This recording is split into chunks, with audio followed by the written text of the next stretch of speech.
Comes a sample size. Sample size comes from margin of error, essentially. So if you look at the confidence interval formula, right, that's your standard error. Once you add in the critical value, the whole thing is called the margin of error, right? Because basically your sample plus or minus, oh, there's a mistake there, plus or minus the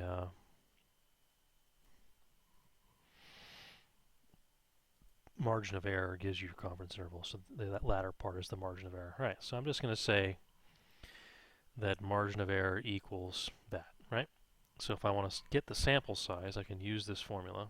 So you can plug in the numbers before or after. I like to solve for it myself.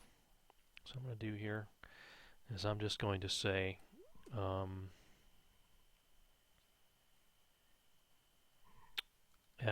equals, and we'll retype this, and we'll just call this t, just for argument's sakes, right?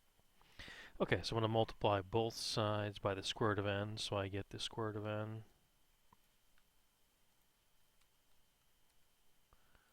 on both sides. Copy, paste, times.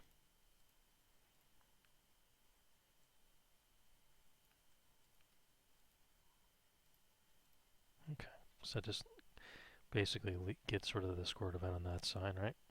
So now I can take this, copy, paste, and just leave this with an s over here. Whoops. Then I can divide by m on both sides, right? So I can take this and divide by the margin of error.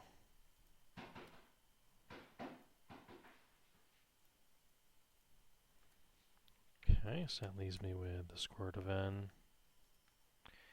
equals this. Then all I have to do is square both sides, essentially, right?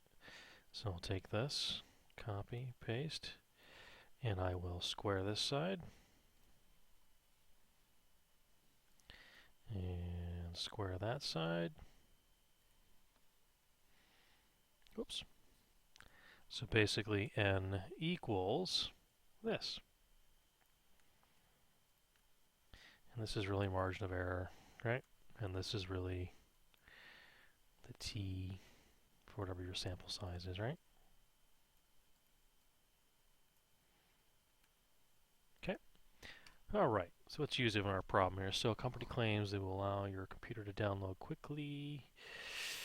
Test the margin of error within 8 minutes. Okay. So we're going to take this, copy, paste. We want to be within 8 minutes. Okay. Standard deviation is 10 for the sample that we did. Okay. So we need to get our t value with a 95% confidence. Okay. So we're going to do... Well, here's the problem.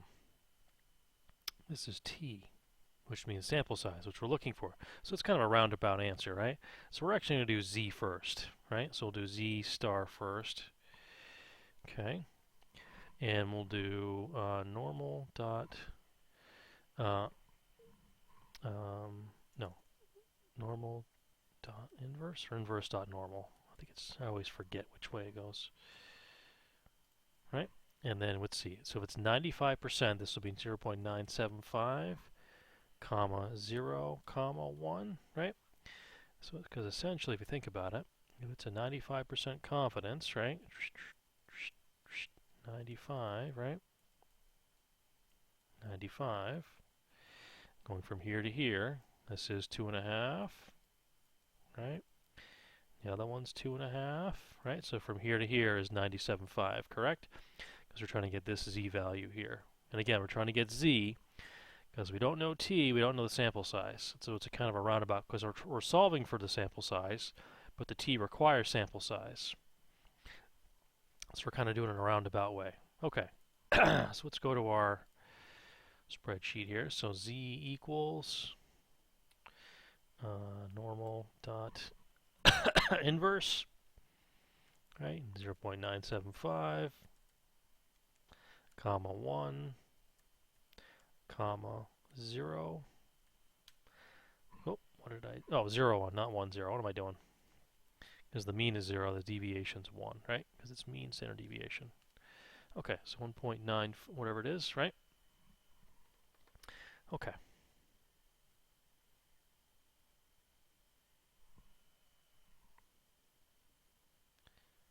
So so we're going to do n with the z value, basically, is what we're going to do. Okay? All right, so let's go back. So we're going to get an approximate value here with the z, essentially. So I'm going to replace this with the z, because we don't know, right? So we're going to do this with the z. Okay, so let's go back to the spreadsheet here. Equals, parentheses, right? So we're going to click on the z, times it by 10, and divide it by the 8, and then square the whole thing. So that is our n. Okay. Not bad. All right, so if we minus 1 from that, we're going to get 5, don't we? Correct? Let's go back, do this again. All right, so that's 6.00279, I guess, right? Okay, so we're gonna do this again.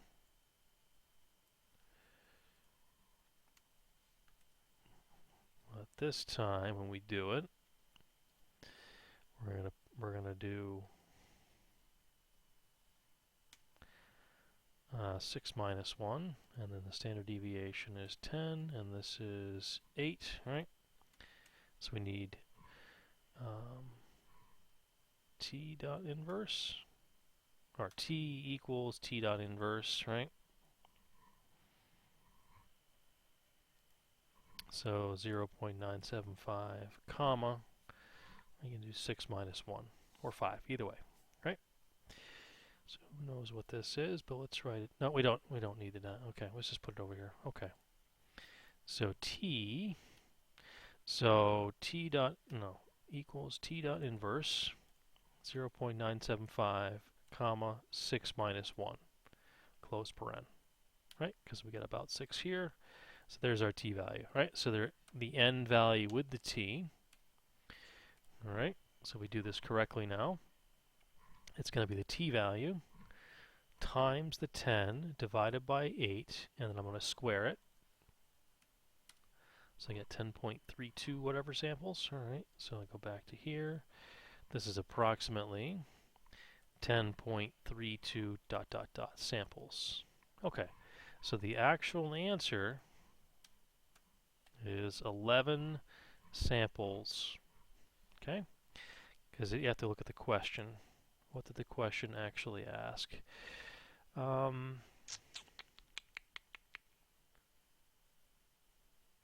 many downloads must we run? Okay, so it didn't say the minimum. So basically it's 11, or we could also say 11 or more, right? You can't have 10.3. 10 will not be enough, 11 is enough, because you need the 0.3, that's the problem. You can't have a partial sample. All right, so it's 11 samples.